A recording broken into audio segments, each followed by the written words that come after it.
Hindi ko alam kung ano motor to. 750.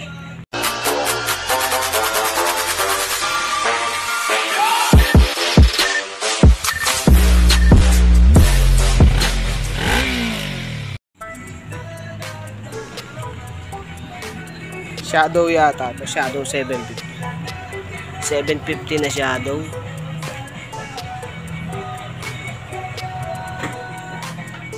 Bulok na. Taragis yan. Ano nga ba yung bibidyo ko? Ito yung nakalagay na CDI Kymco. Kymco, tas isa lang. Isang Kymco lang. Tapos ang pulsar niya dalawa pa rin. Ayan, makikita naman dito. Ito. Ayan, buo pa rin, oh. Tatlo pa rin siya. Tatlong wire yan. Bali dalawang pulsar yan. Dalawang pulsar, tapos kinabitan ng isang CDI na pang single pulsar lang din to. Hindi gagana to, butik. Taragis yan. Diba? Parang lumang pelikula na naman, ah. Taragis na cellphone to. Wala tayong pang video eh. Ilawan natin yan. Ito yung setup nila, no? Yung isang linya ng coil naka-ground, tapos yung isa papunta CDI. Tapos yung CDI na tinanggal dito, nandito yung original. Saan yan, dude? Ayun. Tapos may isang CDI na ito, yung Kymco. Tapos merong maliit na hindi ko alam kung ano to. Hindi namin alam ano to eh. Sorry hindi namin alam to eh. So kayo, kung alam nyo, comment nyo na lang kung alam nyo. Hindi namin alam to ha. Ayan. Katanggalin din naman namin lahat yan. Tapos bagong harness, lalatag dito. Tapos sabi ng mayari, single carb eh. Kaya ko na may single carb to. Mas madali kasing i-service yun. Pero sa akin, siyempre, prefer ko pa rin yung yung stock. Stock is good. Kaso kung laging magpo-problema, overflow, ganyan, mga kung ano ng issue, mas maigi, single carb nga. Yung single carb na ilalagay ko dito, malaki, para makuha niya yung area, yung cross-sectional area ng bawat butas. Kasi hindi pwedeng maliit. Tsaka yung constant velocity dapat kinakabit. Mas madali itono yun kumpara dun sa conventional na yung may yung piston hinihila nung kable. Mas mahirap itono yun. Mas mabilis kasi yun eh. Pag angat mo, bukas na agad. Hindi tulad nung constant velocity na pag bukas mo ng throttle o ng butterfly, dun pa lang siya magva-vacuum para umangat yung slider. Sana naintindihan nyo yun. Mas madali tono yung CV carb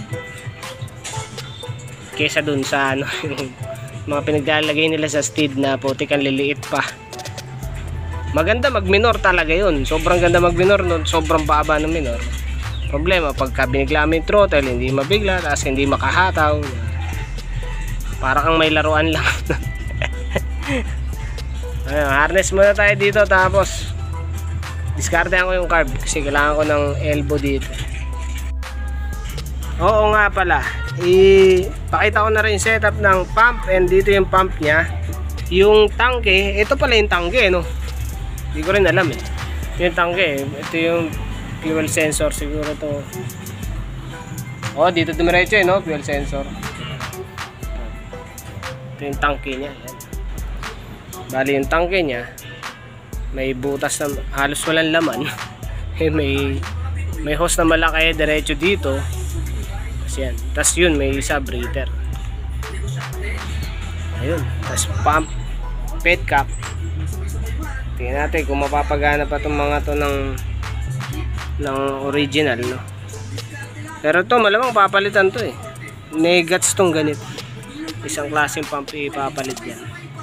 Tapos sa battery, bago daw yun. Check natin, charge muna yun. CDI, kukuha na ko pa ng CDI, dalawang CDI. Tapos coolant, langis. Ano ba? Tapos i-ano nila to, i-custom nila to. Coil, papalitan ko to, titigas eh. Check ko kung gumagana pa yung coils. Pagka negative na, palit kasama coils. Pagka goodies pa naman, high tension wire lang papalitan, tsaka spark plug caps. Spark plug caps. Grabe init. Grabe init. Ayun, gamit ko yung motor ko kanina, bumiyaya ako para makabili na ito eh. Tube, tsaka tutong ano. Ito yung gagamitin na ano, na manifold. Doon sa manifold, bali itong rubber manifold papalitan kasi ito yung sa kanya. Okay. Sabi nilagay yan. Tigas na eh. Lagay ko sa shop. Ayan. Nababasag na, sobrang tigas eh. Ayan, nakakuha naman ako ng mga bagong manifolds. Rubber manifolds. Pang ano to eh, pang Steed 400 o 600. Tapos to, itong part na to sa ilalim, lalagay sa makina. Ito naman para dito sa tube. Ayan, kung nakita nyo yung video nung Steed na ginawa ko, yung 3 gulong, ganito ginawa ko dun. Tapos welding ko lang yan dyan. Tingnan ko kung gumagana pa yung TIG ko. Meron kasi akong TIG, medyo matagal lang din nagagamit ang putik. Pag negative, istickin ko na lang to. Ano ba?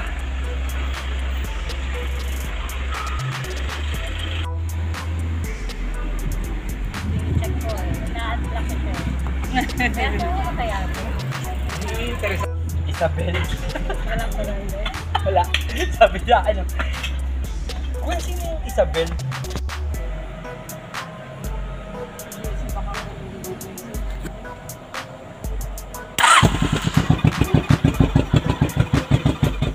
Kahit pagdadrive.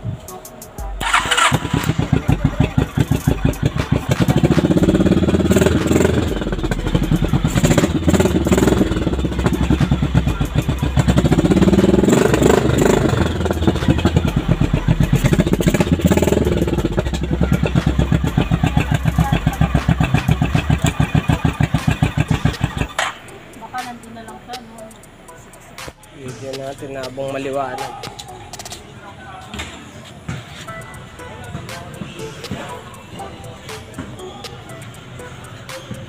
Rectifier dun sa loob. Rectifier, kailangan mo ikabit muna bago i-paste muna dun sa box.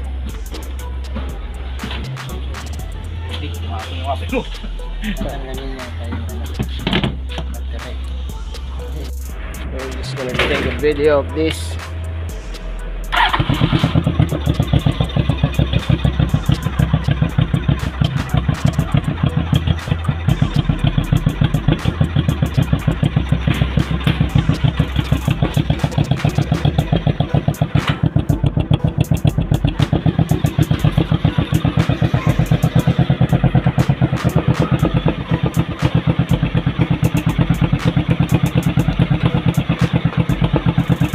Saan yung ano mo na ito, dude? Ito. So no, may pass.